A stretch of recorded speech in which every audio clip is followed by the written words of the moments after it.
তো হ্যালো বন্ধুরা, welcome to new blog. আজকের ব্লগটা আলাদা রকম, কেননা সকালে উঠে চলে এসেছি আজকে মাঠে। মাঠের প্রকৃতির যে আবহাওয়া, বৃষ্টি হওয়ার সম্ভাবনা আছে, তাই মাঠের দিকে চলে এসেছি। কেননা বেলা হতে না হতে যেতে হবে মাঠের মধ্যে। আর মাঠে যাওয়া মানে তো বুঝতেই পারছো, মাঠে যা রোদ্দুর তাপ, তাই সকাল সকাল বেরিয়ে পড়েছে মাঠের দিকে। আর আজকে গাড়ি নিয়ে যাওয়ার টার্গেট আছে, কেননা সবাই লোক চারা ফেলিয়ে দিয়েছে, তার জন্য বলছি মাঠে যেতেই হবে। আর ঘরের লোক খুব রাগারাগি করছে, সকাল থেকে বলছে খালি সেই মোবাইলটাই ঘাঁটছো।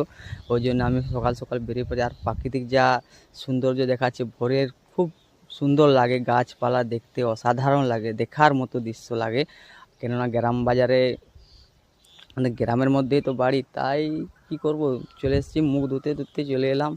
যে আমাদের তো দেখো, লোকে কোলগেট ব্রাশে মুখ ধুয়ে, আমি কিন্তু সেটা করিনি। আমি সোজা একবারে আঁকুড়া দাঁতের মুখ ধুচ্ছি। আর কি সুন্দর দেখাচ্ছে মাঠ ঘাট সকালবেলায়, তো ভোরের বেলা, মানে বুঝতেই পারছো আলাদা রকম দেখায়, সৌন্দর্যটাই আলাদা রকম। কেননা সেই সৌন্দর্যই সবাই মুগ্ধ হয়ে যায়। যেমনই দৃশ্য হোক না কেন, সকালের দৃশ্যটা খুব আলাদা রকমই দেখা যায়। কিন্তু সম্ভবত কোন এলাকায় কীরকম জানি না, আমাদের এলাকায় খুব ভালো লাগে সকালবেলা গাছপালা এবং মাঠ ঘাট, প্রাকৃতিক বা মেঘের যা আজকে যা আবহাওয়া দেখাচ্ছে, আশা করি বৃষ্টি হওয়ার চান্স আছে। আর